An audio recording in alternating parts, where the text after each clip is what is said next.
Hello, I'm Hawley Martin. Welcome to The Truth About Life. Today we're going to take a look at the true nature of reality.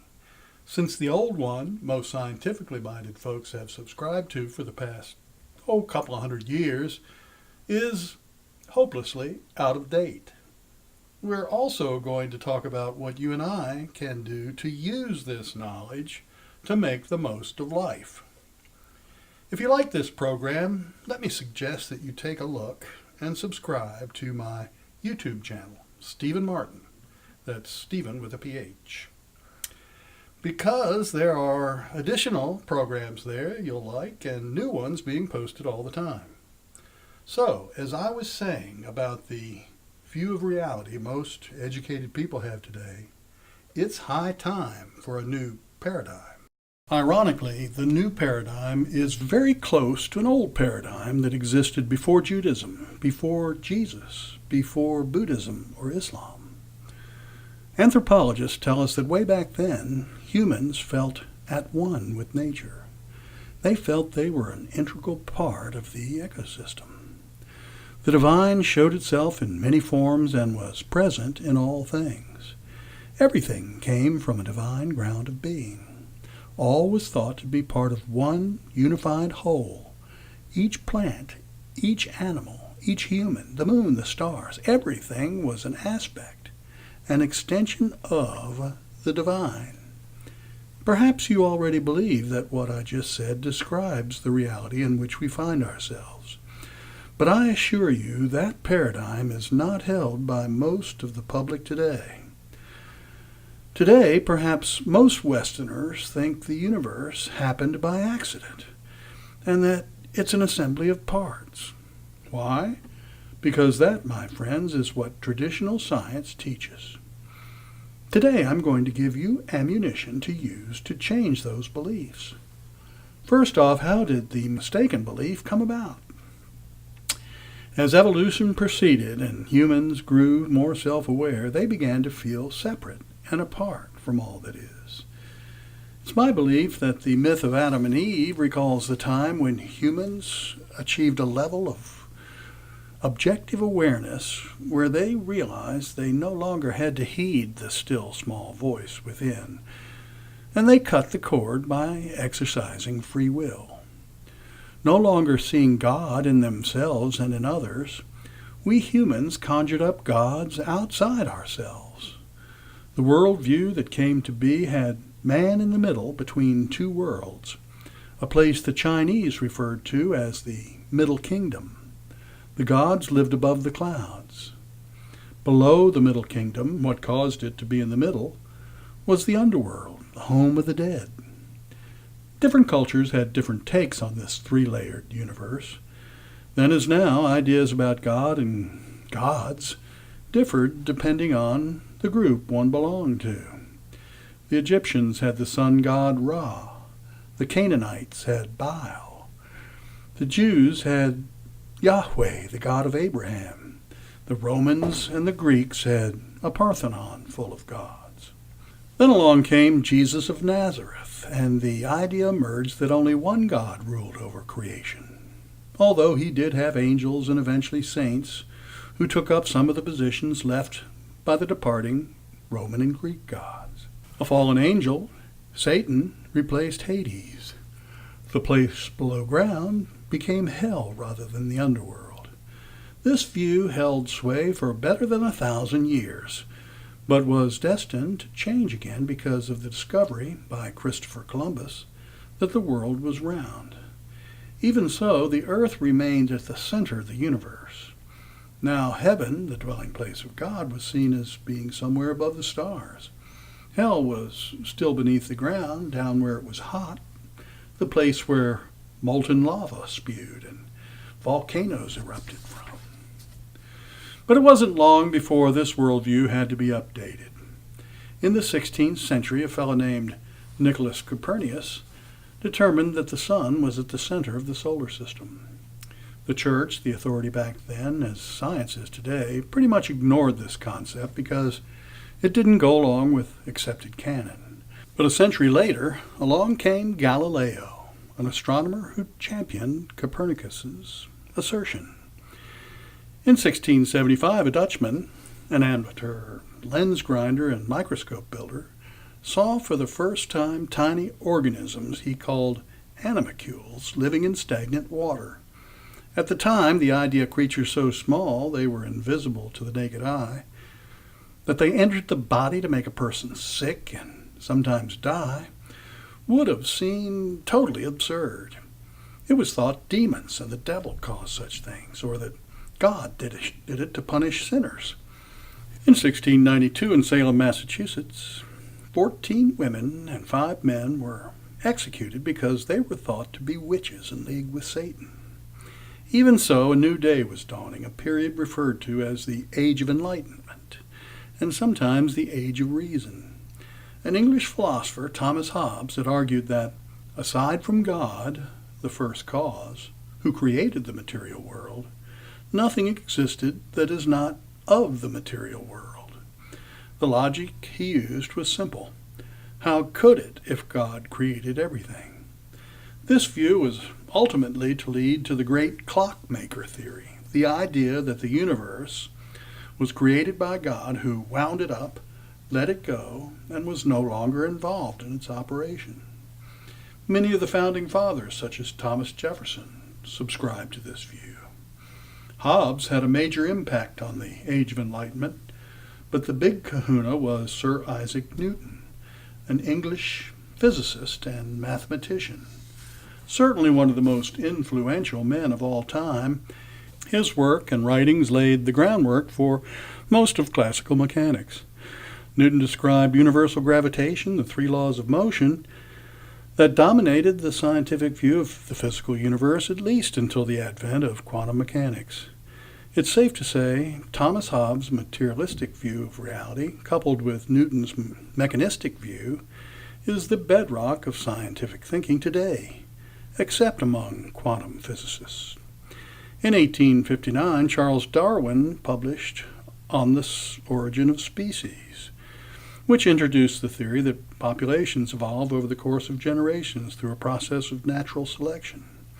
It represented a body of evidence indicating the diversity of life arose through a branching pattern of evolution and common descent. In other words, God had not created the variety of life on the planet, nor had he created humans. All this had happened through a natural, what might be called a mechanical process.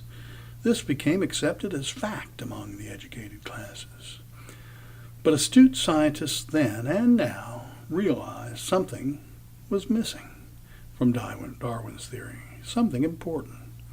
It cannot be reconciled with the second law of thermodynamics, the law of entropy, the fact that in a closed system things tend to break down and fall apart rather than get better. In other words, your old car is not going to get better by itself. It's going to require outside help, meaning you're going to have to write a check or pull out a credit card. Now, how could life get more complex by accident? What caused an eye, a kidney, a heart, ears? All those complex systems, what caused them to develop? It's obvious to me the life force, the underlying intelligence.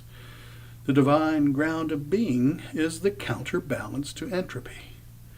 Nevertheless, Darwin's theories reinforce the rationalist idea that the so-called supernatural was a figment of human imagination.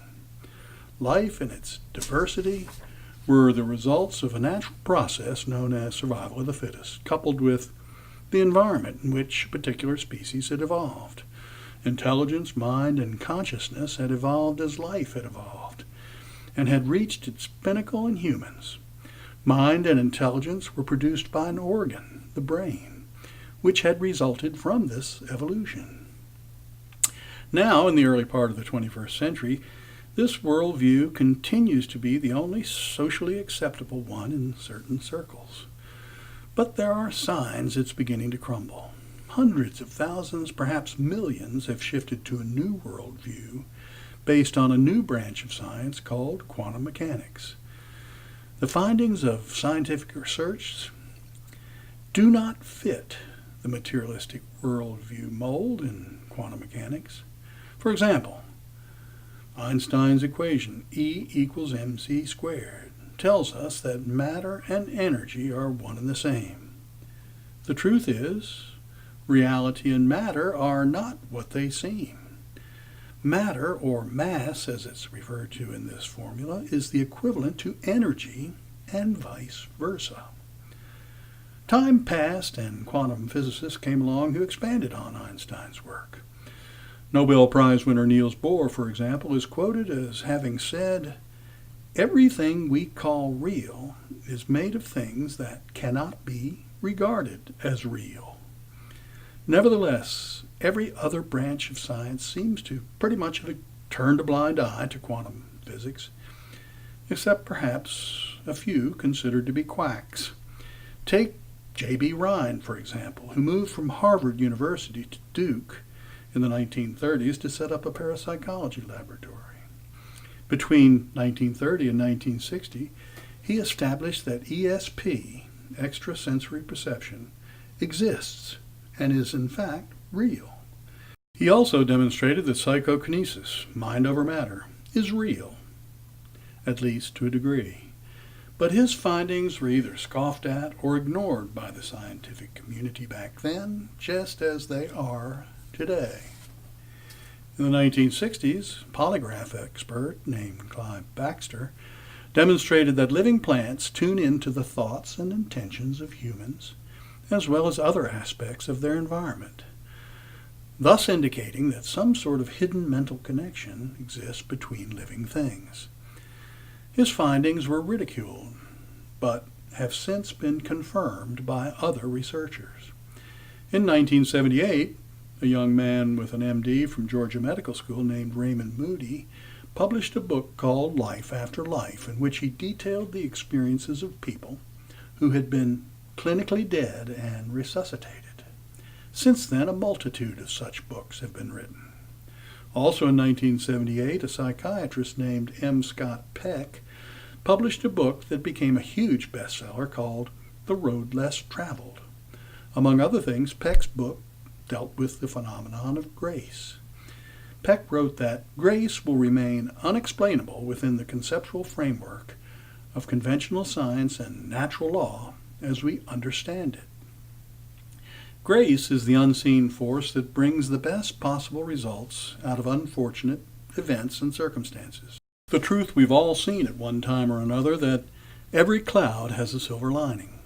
In Peck's own words, there is a force, the mechanism of which we do not fully understand, that seems to operate routinely in most people to protect and encourage their physical health, even under the most adverse conditions. His book gives specific examples. Seems to me, grace is the life force, the divine ground of being at work.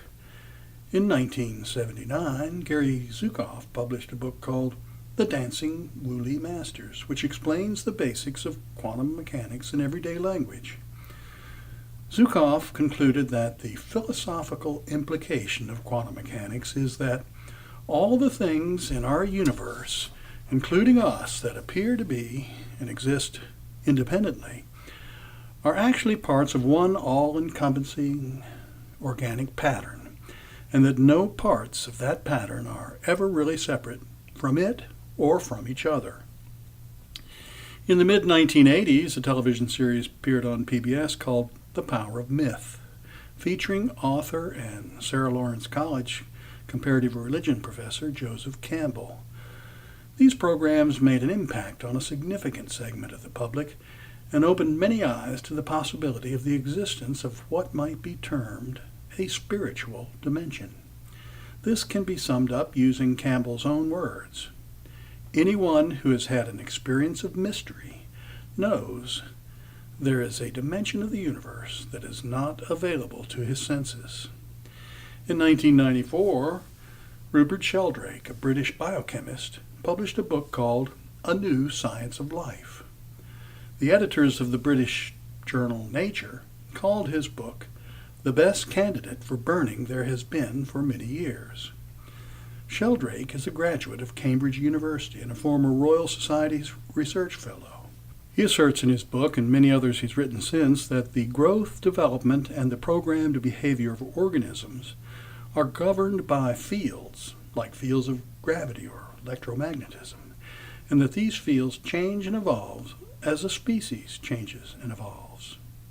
It's no wonder the editors of Nature wanted to burn Sheldrake's book. Sheldrake is reported to have said, "Modern science is based on the principle, give us one free miracle and we'll explain the rest. And the one free miracle is the appearance of all the matter and energy of the universe and all the laws that govern it from nothing in a single instant." Of course, he's talking about the Big Bang. In 1995, Raymond Chow, a Hong Kong native and a quantum physicist then teaching at the University of California at Berkeley, published a paper about a series of experiments that show that what researchers knew or did not know about certain aspects of each experiment had a predictable determination on their outcomes. In other words, what was in the researchers' minds, what they thought, apparently determined the experiment's result.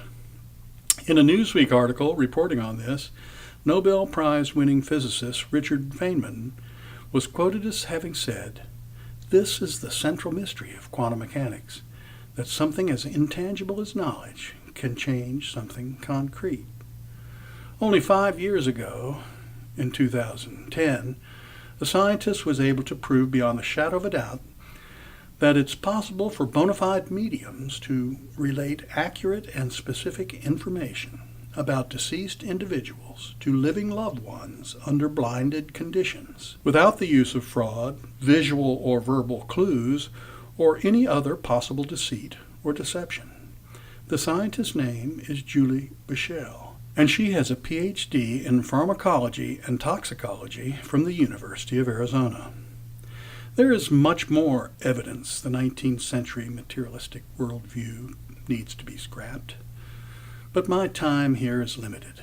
Let me finish with this. The University of Virginia Medical School, in what is known as its Division of Perceptual Studies, has been researching the subject of children's memories of past lives since 1961. Much of this work was done by or under the direction of the late Ian Stevenson, MD, a methodical and meticulous researcher who graduated first in his medical school class at Canada's McGill University.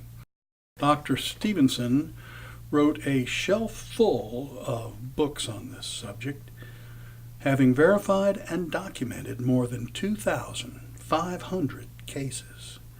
Dr. Stevenson died in 2007, but his work goes on today under the direction of Jim B. Tucker, MD, a Phi Beta Kappa graduate of the University of North Carolina, a medical doctor, and a board-certified child psychologist.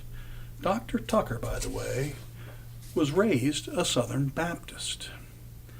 With all this evidence and more, why do so many people continue to hold an old-fashioned, outdated 18th or 19th century materialistic worldview? Well, perhaps one reason is that we live in a world of information overload. So much comes at us each day, it's impossible to take it all in. Most people are not aware of the evidence and research I've just cited here. They certainly don't learn about it in school. Old established ideas die hard. Many people, scientists in this case, have a vested interest in maintaining the status quo. They don't want to go out on a limb. They don't want to look stupid or to subject themselves to the possibility of ridicule from their peers. Nevertheless, the time has come to acknowledge that we are not comparable to machines, as the 19th century machine age paradigm still holding sway would have us believe. We are not assemblies of parts that somehow evolved out of the muck and developed a computer-like organ called the brain that miraculously creates awareness inside our skulls. The opposite is true. Awareness, consciousness, came first. When you think about it, that makes a lot more sense. And it makes more sense to me that consciousness guided evolution in order to create a way for it to enter the physical dimension. That's why when the brain dies, the lights do not go out. We simply leave the worn-out vehicle behind and go on to other things in other dimensions. Let me repeat that. The lights do not go out because the brain and the body are simply a means to an end. The brain-body combo is a way for spirit, the life force, a spark of the Godhead, to enter into physical reality. Perhaps we come here one time. Perhaps we come here hundreds or even thousands of times. Perhaps physical reality is a giant amusement park, a diversion. Perhaps it's a school. I suspect in a way it may be both. And that we come here partly as a diversion, but most of all, we come here to learn. What are we here to learn? Many things. But compassion may top the list. In the spirit realm, there are no starving people. There is no need to come up with the rent money. There is no physical pain. Whatever the reason or reasons we come here, the physical realm is not our home. Spirit is our home. This time in history is the right time for us to realize who we are and what we're doing here, because many of us have lost our way. We've forgotten who we are. We are eternal. We are constantly evolving. We are sparks of the divine. Getting more material stuff we will someday have to leave behind will not help us grow. What will help us grow is to embrace and to attempt to keep the great commandment which was given by Jesus. Love the Lord your God with all your heart and with all your soul and with all your mind, and love your neighbor as yourself. Once we get that down, once we truly embrace that commandment, and it becomes part of us, I believe we will have gotten from this reality what we came here to learn, and that we will be able to move on permanently to a better place.